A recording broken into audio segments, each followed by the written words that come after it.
Welcome back to the Center for Transportation Advancement. My name is Phil Bell, Deputy Director of the Center, a project of the Parkview Institute, and I'm also Chief Executive Officer of Tower K Group, a new force in philanthropy, which works with for-profit businesses, nonprofit organizations, and individuals to develop the public policy that keeps America strong. This is the first of our video op-ed series, and in this series, you will see us tackling the key issues that impact our transportation network. So what I want you to do is like, share, subscribe, but also send us your thoughts on these issues, because we want this to be a two-way conversation so that the best solutions to make our transportation network strong and growing are always available here at the Center for Transportation Advancement. Now, today's subject is organized retail crime.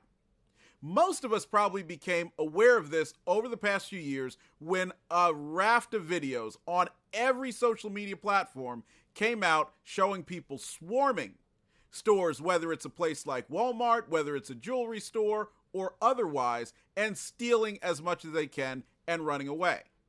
Now, a lot of this organized retail crime was driven by one thing, and that was many states changing their laws to make it less impactful if you get caught stealing.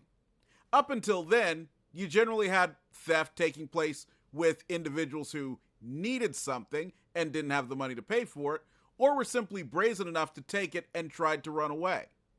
But no longer. And what's even worse is that organized retail crime has snuck in to every facet of our lives. If you've gone to some place like eBay, or you've gone to a retail store where things tended to be just a little less expensive than you expect, chances are you were buying or attempting to buy merchandise that's been stolen. And the impact of this is great, because not only are stores which employ so many of our fellow Americans being impacted by this, and those individual salaries being impacted by this, and the returns that are going to their shareholders, which, by the way, is the majority of us thanks to 401ks, being impacted. But now we are also being impacted, not just because we have to go behind the counter or ask somebody to unlock a case in order to get something like infant formula, but because prices continue to rise, because retailers are now no longer simply pricing in the cost of shrinkage, which might be a crazy kid stealing something here or there, but the price of wholesale amounts of products being taken out of the system before they have the opportunity to reach your shopping cart. However, organized retail crime is not just taking place in stores where it's easy to see. It's also happening on our highways, when people are stealing directly from the trucks that carry our goods from point A to point B. It's also happening on our railways, where people are doing exactly the same thing. And this makes it even worse, because not only are all of those costs being passed directly down to you and I in the form of higher prices, but even more parts of the supply chain and the people who work there are being negatively impacted.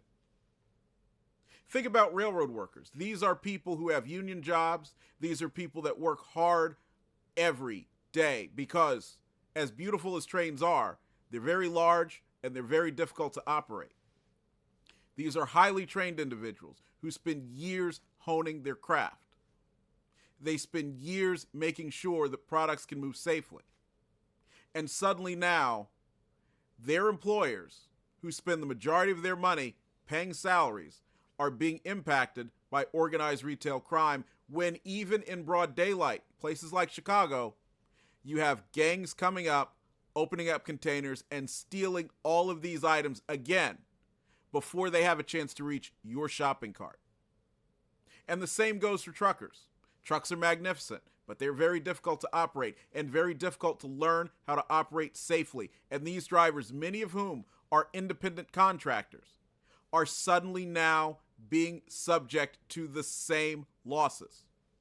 And the only thing that can stop this is if our federal government gets involved and passes legislation that makes the penalties for organized retail crime, whether it's taking place on a railroad car, in a truck, or in a retail store, much, much bigger.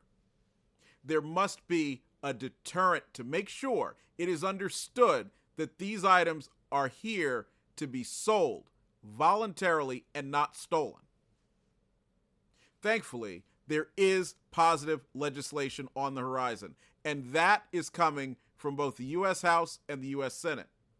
Congressman David Joyce of Ohio introduced H.R. 2853, Combating Organized Retail Crime Act, and in the Senate, Senator Chuck Grassley of Iowa introduced companion legislation, which is S. 1404.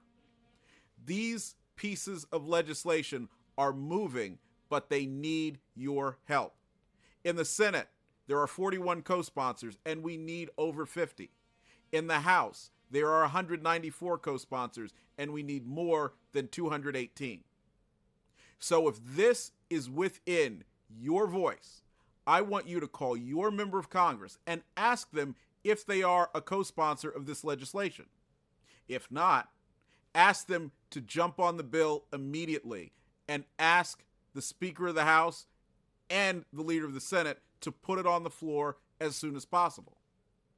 If they are already on the bill, thank them for their support and let them know that what they've done is taken a stance in favor of affordability and in favor of jobs and against the type of criminality that really will negatively impact not just our retail stores, but our transportation network and the people who make all of it move.